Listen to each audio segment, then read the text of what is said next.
Hi, I'm Stephen Hand from Archery Supplies, and PSE have a new CEO. His name's Tom. So I saw a video and watched it. It goes for an hour and a half, and I'm trying to work out what I learned from it. So I'm just going through it. I want to talk about it and talk about my views on PSE and my business and archery in general. Right, so the first thing that I probably want to address is where I was, where I got to, where I am at now. So my PSE journey over 40 years, okay? Because I think it's important to understand the flows, right? Because in the interview with Tom, and whoever it was, I don't know his name because he didn't say who his name was, I didn't get what the flows was of PSE because you didn't say. You just like, oh, we're going to be the biggest and best. And I'm like, aren't you already the biggest and best? I don't know. Because you at one stage you were certainly towards the biggest and the best, okay? So are you saying that under the previous CEO, Lonnie Walkman, that you dropped? Is that what you're saying? Because no one said that to me, okay? So I just want to talk about where I'm at, how it all got, and where we're at now, and where things are going. And then I want to talk about, well, where I think PSE should go, Tom's interview, and all that sort of stuff, right? Just general stuff. So, my history in archery. I started archery when I was 12. My dad had a shop when I was 14. Mum still has an archery range with 3 or 4 field ranges in it. My shop is fairly big. If you haven't seen it before, it's big. I have lots and lots of stock. People come in here and they go, this is crazy how much stock you've got, okay? I'm down this aisle because this is where my PSEs are, so we're going to talk about that. Right, so I started off small. I didn't want to have an archery shop because I wanted to do IT, okay? There was no money in archery, so I didn't really want to do it. And I was kind of forced into it because, I'm going to say, the shops then were making big margins and it was hard to get stock and it was really hard to supply local archers. Because there was just no gear around, right? No one stocked anything. Everyone marked up a lot. It was very hard for me as a coach to get people into the sport, okay? So I was like, well, you know, and shops were setting up people like rubbish. It was just rubbish and I was sick of it, right? So I got into it more from a point of view of this is just rubbish, they're doing a shit job, okay? Not for this thing of making money. I wish it was about making money because I can tell you what a failure of investment this was, okay? On so many levels, and we'll go into that. Right, so I get into it small and I get a brand called Darton, and I do really, really well with Darton, right? Do really, really well. I get a NIDA, do really, really well with a NIDA. PSE I haven't seen for 10 years. Okay, I haven't seen a PSE bow for 10 years. There's no PSEs anywhere. No one's shooting them. Haven't seen one since I was a kid. Right? Anyway, I go to PSE and I say, well, would you be interested in supplying me? I haven't seen a PSE bow. And they say no. Okay. Pete Shepley from the top, no, not interested. We have a distributor in Australia. So back then, in the 1990s, basically, there was a few shops in Australia and each one had a different distributorship. So you might have a Martin distributor, that was my dad.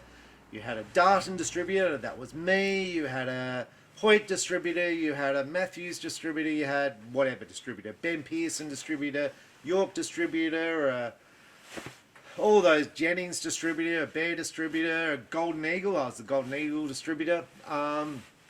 You had distributors, okay? And they managed the sales in that country. So I'd go to Pete and I'd say, would you be interested? And he's like, no. So then PSE gets a new sales guy and I meet him at the ATA show and I'm like, you know, would you be interested? So I do up a $100,000 order, which is a big amount for me. I'm young, I'm in my 20s. I probably just went through a divorce, so I had literally nothing. And anyway, so I do up a $100,000 order and Pete says, no, we're going to look after the guy in Melbourne who's the distributor, give him a chance to improve sales. So I go back to the ATA show the following year and the sales guy has now left PSE but he's on the floor. He's works at some other company and remembers me, right? I don't really remember him because I never, like, it was a 5-minute conversation, but he remembered me, and he goes, "We really stuffed up not signing you." I was like, "Oh, that's nice." Like, he goes, "You've got lots of energy. You know, we should have signed you. It was a really dumb choice we made." Anyway, the following ATA show, I meet Jay Salo. Jay is the international sales rep for PSE, and I'm with my dad. My dad's got a shop, I've got a shop. Dad's Martin, I'm Darton, I am Golden Eagle. Golden Eagle I'm doing great with. Very good brand. I'm doing really great with Oneida. I feel like I had another brand as well. I had Carbon Tech Arrows. Carbon Tech I was doing really well with. Anyway, I go up and meet with Jay. I said, "Would you be interested?" He said, "Yes." "What?" He goes, "Yes, I would." And my dad comes up behind me and goes, "We're not interested." He goes, "We're not interested. PSE is shit. Shit product, not interested." So from behind my back. I'm only in my 20s, right? There's Jay in front of me and Jay's looking. I'm like, "No, I'm interested. I'm interested. I can turn this company around. You give me a year, you give me 2 years, I can turn this thing around. I can put some sales on the board," right? I never shot a PSE. I never hadn't seen one. I was just like, it's a big company, and the companies I was dealing with were smaller, and I was like, I can do something with this, right? I couldn't get Hoyt. Hoyt couldn't get, so it's like PSE was the biggest company I didn't have. Okay, Dad had Martin. Martin's pretty big, and Dad's got Gold Tip. Gold Tip's pretty big. So anyway, I start with PSE, $100,000 order. That's a lot of stock, right? At that time in the 1990s, it was the value of a house. So in today's value, it's $1 million. It was a lot of money for me, right? $1 million. Now, looking back on that, was I best to buy PSE or was I best to buy a house? I was best to buy a house. No question, it was a dumb move, right? But making dumb choices, and I love Jay, I love PSE, and I love all the stuff that I did with PSE. And yes, I'm still a PSE dealer, not distributor, because I don't think I get distributor pricing. I think I get dealer pricing now, which we're going to go into. But it was a dumb financial choice, right? But I didn't know that. I was like, well, I can, at $100,000 investment, I can turn it over and I can make 10 grand. Okay, that's what I thought. I can make 10 grand a year, 10%, $200 a week, you know, that's what I hoped. Now, if I could make 10% on sales, I would be, right, so I don't. And you don't. But what I did is I sold heaps of PSEs, right? PSE ends up being 90% of my business. 90%. I start off selling hunting bows, and I'm like talking to Jay and talking to Pete, and I'm like, I want to sell target bows. You don't have the right target bow. We need to sell target bows. I'm not happy rocking up to a shooting line and seeing the shooting line with PSE, not seeing the shooting line with Hoyts and Matthews. I want PSEs to be there. I want PSEs winning. I say it all the time, right? And anyway, PSE then produced the Supra. Oh, I kicked ass with the Supra. And when I say I kicked ass with the Supra, it was less than half the price of the Hoyts, and you could shoot just as well. And I'm going to say arguably better. It was more adjustable, and I could sell this thing. It's like, looks pretty, it's amazing, it's like half the price. So if you want to spend $2,000 on a bow, you go right ahead and impress the girls, right? Because you can shoot this other bow for $1,000 and shoot just as well. Well, I'm telling you, when the state lines were all PSE, there wasn't a Hoyt to be seen, and yes, there was one Hoyt, but it was a sponsored shooter, right? That's how big PSE was. 90% of my business. 2,000, I think we were selling 2,000 PSEs a year. So that's like 40 a week coming in. Oh, I can't even imagine that now. I can't even imagine it, right? I stopped every PSE bow of every colour, of every poundage, right? Getting out to my shops. And when I say my shops, I'm a distributor, so I've got all these shops. So I've got all these shops around Australia, and they're all only stocking PSE, okay? And I stocked all the poundages and all the colours. So if you wanted a purple Supra in 40 pound in right-handed, I had it, and you could have it from your local shop within a week. It was amazing. The Hoyt dealers didn't stock Hoyts. The Matthews dealers didn't stock Matthews. You want a Hoyt, you can wait 6 months, or you can have a PSE tomorrow. It was just a walk in the park. You know, you just had to put the money in. Right, so I had in stock $300,000 of PSE. 300,000. So this wall here, all bows, this was all PSE. This was all PSE, all bows. Every stock, every model, right? My shop was a PSE shop, right? So when Tom talks about car dealerships, because he talks about brand loyalty and bow brand loyalty, that you want a consumer to be loyal to a brand, like they're loyal to a Ford or a Chevy. I'm with you. We're on the same page. Right? We're on the same page. Me and Tom, car dealer. In this state, we have 2 million people, pretty close to it. We have one Mercedes dealer. So if you want to get your Mercedes, you have to buy it from him. If you want to get your Mercedes serviced, it's $4,000 from him, and they do a rubbish job, which is why I'm no longer owning Mercedes. I've got no choice. I have to buy my Mercedes from him. If you want to buy a Toyota, there's about, I'm going to say maybe 5 or 6 dealers in this state, and they're probably going to be owned by some of them same people. So there's probably going to be 2 people who sell Toyotas in this state. So all the Toyotas go through them, and these car dealerships are worth lots of money. Okay? So I'm selling lots of PSEs to my shops. Business is doing well. Okay? Business is doing well. At that stage, I am the #1 PSE distributor in the world. Okay? Before that, there was a guy in Canada. He was the biggest distributor in the world for PSE because he managed Canada, and Canada has 250 shops, and Australia doesn't have that many. Okay? So that's where I'm at. Then PSE gets sold. Pete leaves, and they appoint a new CEO. His name's Lonnie Walkman. All right. Now, when things change, when you change sales reps, when you change owners, panic sets in because the new person wants to do something different. They want to go, well, look, let's build sales, let's do something different, right? So they don't talk to you and go, well, you know, have you got good ideas? Are you doing good in your industry? What market share do you have in the Australian market?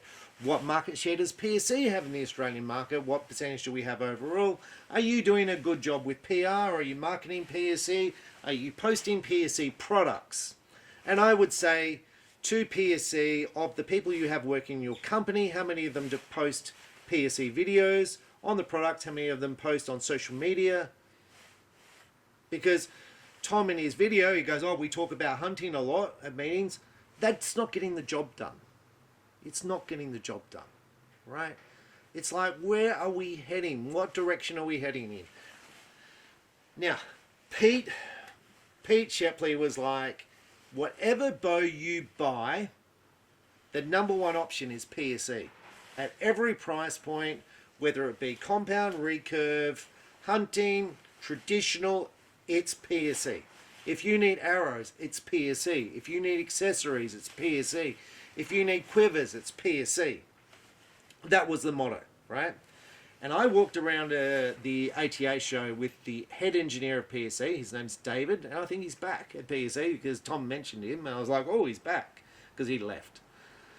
And David said to me, he said, we'll walk around every brand and you tell me what's a good seller and why it's better than the equivalent PSE. And we did. We walked around every single manufacturer and I said, this is a good seller for this reason. And this is why this sells better than a PSE, or this competes against a PSE, and which one it competes against, right? Now, so what are you saying? Well, you give me your experience in retail and customers, and so I can use it to design bows better and make bows better price pointed. Okay. Now, for me, it's a bit hard because I'm going up to bear and going, well, this is a really good bear, and it competes against the PSE Stinger. They're both single cams, and they're both at a similar price point, and that's my pit. That I'm the bear distributor in Australia, right? So it was a bit anyway. That bear seemed okay with it, and the rest of the company seemed okay with it. So anyway, that's the way it was. So I understood where PSE was. That's what they wanted. PSE and Pete wanted to be the first choice for every price-pointed product in the market. They had the America's best female recurve archer shooting at the PSE factory, shooting a PSE. In fact, most of the American women's team shot a PSE recurve. PSE recurve at the Olympics? Crazy, right? But Pete, I'm not saying he probably made much money out of PSE recurves at the Olympics, but he wanted his brand, his logo at the Olympics. Cool, right? So, roll forward to today. So it's been 3 to 4 years since PSE was sold to this group. And they're meant to be hunters. And look, the rumor is it's a black rifle group. I don't know if it is or not. I don't even know. They don't post, and the owners don't post. And it's like, and I'm sure they're very wealthy, and I don't really care. And it's not me saying I don't care. It's like they should care about their business. That's all I'm saying. They should care. Right, so today, PSE make this bow. This is an awesome bow. This cam has been basically the same cam for a number of years. It's very easy to adjust. Very easy for a shop to adjust. Is it the easiest bow to adjust as far as time to set up? Probably. Probably the quickest bow to set up in my shop is a PSE. Right? The tuning system, this little wedge lock system they have, it's pretty good. It's pretty good, but you need a bow press, so I'm going to say, well, you know, Bowtech and Elite, you don't need a bow press, but it's pretty good, right? It's the third best in my view, right? And don't anyone say that the Matthews is better with moving limbs that go to the side, because we're going to talk about that, but not in this video, right? Like, you're moving an axle to the side like this, like, oh my... Like, I'm not even arguing this point. Right. So, PSE makes some good bows. Their warranty is the best in the business. Not even close. Right. What can I say? It's pretty good, right? And so when I listened to the interview from Tom, saying about, you know, the most important thing is his staff, he mentions names. I don't know most of those people.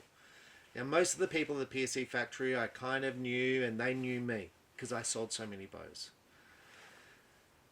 But what struck me is the salespeople at PSE, Pete, who used to own it, they worked every day, 7 days a week. Midnight, I could send an email and it would get responded in 10 minutes. Christmas Day, I get an email. Merry Christmas to your family. I hope, you know, your son's doing well. Chris is doing well. I hope everything's doing well, right? Look, it took 5 minutes for Jay to send me an email and go, thinking of you, thanks for your stuff, right? 5 minutes. I got an email the other day from the Shepleys. Literally. This week. It's, I haven't got, I didn't get, I had one message from Lonnie Walkman 3 years ago during my heart attack. So when I'm having a heart attack, I'm in hospital, I need a bypass and shit. I get a message from Lonnie going, we need to discuss PSE, we're heading in a different direction, so we're going to leave you. We're going to go away from you, and it's probably best you not sell PSE.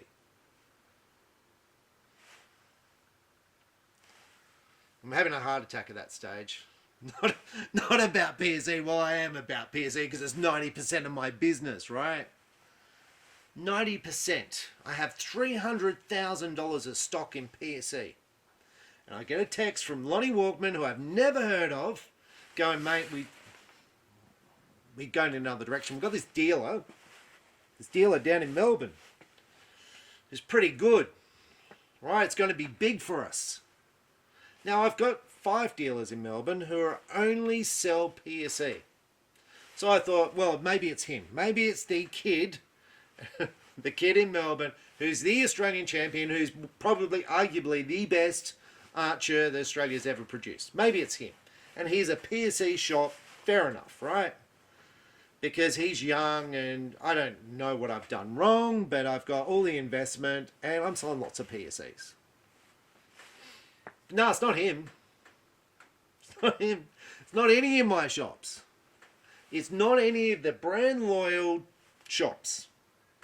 So going to the car model of Ford and Chevy that Tom used, you've got all these loyal Chevy shops selling your Chevys. You've gone, stuff you, you're all going broke. And the Ford dealers can now buy Chevys and they're going to sell them at $1,000 less than retail and put all the Chevy shops out of business. That was the decision PSE made. I'm having a heart attack at this stage, and I'm like, well, maybe I'll jump on a plane. And I'm thinking, well, what's the point? Because he's made this decision. He's obviously not terribly smart, and that's me having a go at him. Because I hear on the video, Tom goes, oh, this guy's really... Maybe he is. Maybe he is really smart. But then you've told me that PSE's sales have been going down by your own video. So I question the choices. So then I asked my friends in America who own archery shops, how's PSE going? Is it just me? Maybe I've done something to offend people. I don't understand why you're doing this to me. I have been the most loyal PSE shooter. I shoot PSE. All my state is PSE. Everyone shoots PSE. At the Nationals, a good percentage of people shoot PSE. They are loyal. We look after customers. I set them up. All the fundraising I do with PSE, giving away bows to shop shooters, comes out of my pocket, not PSE's pocket, out of my personal pocket, right? So when I've given bows away out of my pocket, we've had the top male compound shooter, the top female compound shooter for years being PSE shooters out of my pocket. I did photo shoots with models to publicize PSE. And I had some fails, right? Some fails out of my pocket. Like the models, the photographers were rubbish. I finally hit one. Fantastic model. We had to fly interstate to go to a photographer. It cost me thousands, right, to get the photo. And hopefully I've got the photo here of the girl in the photo we produced. I go to the PSE factory. This photo is on the screen of people's machines, on their computers. A photo I produced, cost me thousands out of my own pocket, right? It was going to be an ad, but it came out of my own pocket. So what you're saying to me, PSE, Lonnie, and the new outdoor group is, well, we don't want you to do this anymore. We're going to do it ourselves. And I'm like, okay, I'm okay with not doing it. I'm okay with that. Okay, you can be in charge of all promotions like Gold Tip is, like Tim manages all these shooter programs and gives away lots of shafts to people. It's fine, you do it, see how it goes.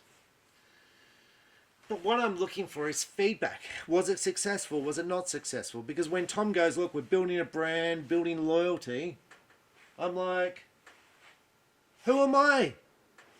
Have you contacted me, Tom? Has anyone gone?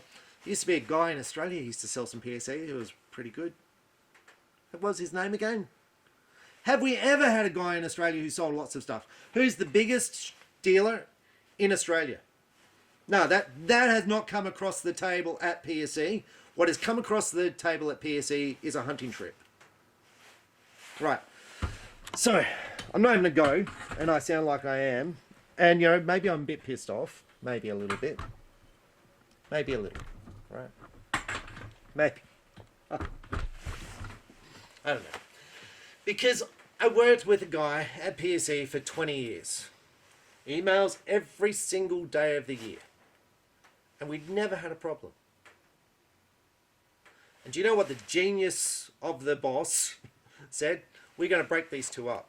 These two who are doing fucking great, going to break those up. I'm sorry for swearing.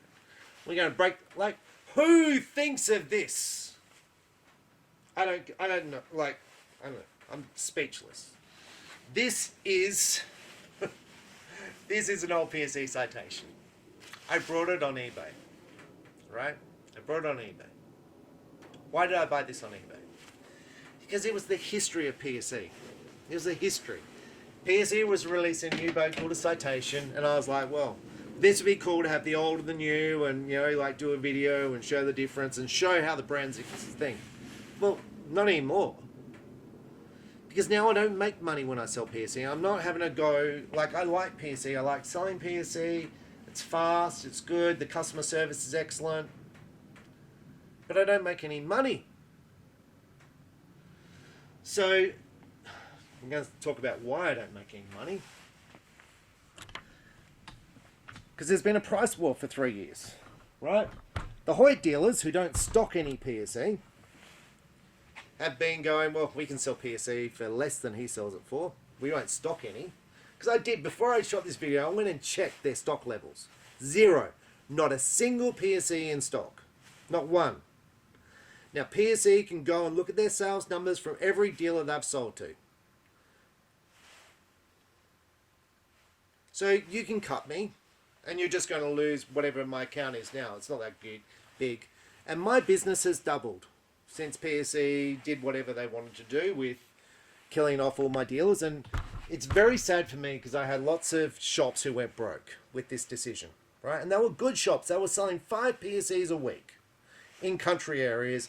Now they're broke and the guy's doing labouring and stuff. And I've got a guy in Canberra who sells PSEs and he only wants to sell PSEs and he doesn't make much now because the pricing structure, right? So, before I used to stock every poundage, every colour of every PSE bow, right? So PSE Supra, let's say it came in 8 colours, I would stock them all in every poundage in right and left-handed. Okay? These are all PSEs. So I've still got a fair few, right? So now the Supra, I have 1, 2, 3, 4, 5. I have 5 Supras in stock and way too many. You can say, why too many? Because I don't sell them. It's like, it's not like I'm going, well, it's not a good bow or anything like that. It's that when the guys who love Hoyt and love Matthews, and that's okay if they love Hoyt and Matthews, they're like, well, that brand's shit, and I'll sell it for $100 cheaper than he sells it for. By the Matthews. And you might say, well, you do the same with Matthews because, you know, you go, those limbs are stupid. Yes. Right? I did it with Elite too. I was like, these modules that screw on, I've got to drop the strings off. Stupid idea. It made my life too hard. As soon as they went to rotating modules, oh, fantastic. Right? Call it the way it is. Right? So anyway, that's where we're at with PSE. So right now, the PSE brand, for me in my shop, it's okay. I sell PSEs. People who want a PSE will probably still select me over the other shops because of the history. And I've got them in stock. Okay? But there's been 3 years of effectively people selling stuff below cost in Australia in the marketplace, and some of those have gone out of business. So they've gone broke. Because that's what happens when you sell below cost. I am very lucky. I own all this. I have lots of rental properties, and yes, I'm into Bitcoin and all that sort of stuff, which is an amazing thing, and I'm very lucky to be into it. So this is just because I love archery, right? So when Tom goes, look, you know, brand loyalty, we want to build it. Yes. You want to build it, but you've got to build it at the dealer base. You've got to protect your dealers. You've got to say, you've got to stock items. And we've had this conversation for 20 years at PSE, so I don't even know why I'm bothering having this conversation. You've got to stock the products. If you don't stock the products, you don't get the products. So you know all those Hoyt dealers who are competing against me? They don't stock the PSEs. They shouldn't have access to them. That's simple. If you want to be a PSE dealer, you've got to make a commitment to this much stock. I don't care what the number is. And then if you buy so much more stock, then you'll get better pricing. That's the way it works with every brand in the archery industry, right? The more you stock, the more you commit, the better your pricing, and then I can wholesale 2 shops and they can compete. Okay, that's the way it works. But someone at PSE said, no, he's doing too good. He's doing too good. We want to make it hard for him. And, you know, I haven't done many videos lately because it's, well, you know, like Lonnie goes, well, we'll drop you. Okay. Now, when Lonnie said this, when I'm going through my heart surgery, I said, that's okay. I will send back my $300,000 worth of stock to the PSE factory. Send it all back. I paid for it. I paid for everything up front. I will send it back to the factory. You can credit me $300,000 and we'll call it quits. Very happy with that. They weren't keen on that. They weren't keen on that. So it's like, well... And then, like, if you cut me, well, who's stocking all your... Who's doing all your warranties and all that sort of stuff? Because no one wants to do that. So they were in a bit of a hard place. But hopefully after 3 years, they can look at their sales and their great decisions about, you know, this is going to be great, and see how well it turned out for them. And they'll say, oh, shit, him... Now, they will never say Stephen was right. They will never say that. And I'm like, I don't really care. I know I was right because I've been doing this for 40 years. I know people, I know the products, I know business. And I don't even care. I don't care. So when I listen to videos on CEOs, I'm like, now, I'm going to finish up this video. I think the archery industry in the US is doing it hard. Right? I don't think it's easy. I think they are suing each other in courts over patents, sending each other broke over patents. I think they pay their staff shooters way too much. I saw it in the post. Oh, you should be funding more ASA shooters. Does ASA shooters bring sales to the store to encourage more people to buy? That's the only question. So when Tim Guineaham, and I'm going to go to Tim and Gold Tip, when he gives away a whole bunch of gold tip arrows in Australia, does it help my sales? The answer is 100% no. No impact on my sales whatsoever because you're selling them to the wrong people. You've taken it out of the hands of the shops, given it to someone who doesn't know the Australian marketplace and gone, well, I'm doing a good job giving stuff away. Yes, you are doing a great job of giving stuff away, but it's having no impact on sales. Anyway, because everything is driven to sales. Now, Tom said in his video, I don't want to be Pete Shepley. Now, with Pete, whenever I had meetings with Pete, it was always about how we can improve sales, things we can do to sell more. It was like, he goes, I give away 330 bows a year, and he said, I don't know how effective that is. And I'm like, I can tell you how effective it is. You know, I was at the Vegas shoot, and I'm shooting with a kid from Brazil. He's given 2 PSEs a year. The sales in Brazil for PSE are less than 25 grand. That kid is not generating sales. He's not doing enough work. And this is the Paige Pierce argument. Paige Pierce obviously does enough work to keep the Bowtech contract she has, but the other people didn't. It's that simple. This is why the guy Jesse Broadwater, who just left Hoyt, they said he wasn't doing enough work. He wasn't generating enough sales. Because if people generate the sales, it means I don't have to do videos. If you promote the products, I don't have to do these on my weekend. I can just sit and shoot. Anyway, with that, I'm going to leave you to it. That's the new PSE CEO. I do hope PSE does well. I do hope he does well. I think the people at the PSE factory were really good people. And yeah, I had a go at Lonnie, and you know. Anyway, I'm going to say I was in executives. I was in high up in the public service, right? My sister's high up in the private sector. There's going to be people who are amazing wherever you work. There's going to be people who are amazing, who you're going to go, wow, they are amazing people. Right? PSE has those people. They have the people with work ethic who are just amazing. I would give them a job tomorrow. I would set up a business and give them a job because they will make you money. Anyway, I'm just saying you didn't put one of those people in charge. You didn't put one of those people as your CEO, and you should have. And hopefully Tom works out for them, and hopefully Tom is the hardest working person, as he said in his video he is. And hopefully he reaches out to dealers, and hopefully he starts fixing the things that are broken. Because as a dealer, you've got to choose whether you invest in Matthews, Hoyt, Elite, PSE, or whatever other brand. You've got to choose whether you stock compounds or recurves. It's got to be a choice. And I'd make less money on a PSE than an Elite and Bowtech. Elite and Bowtech, I make much more money. Like, it's 3 times as much money.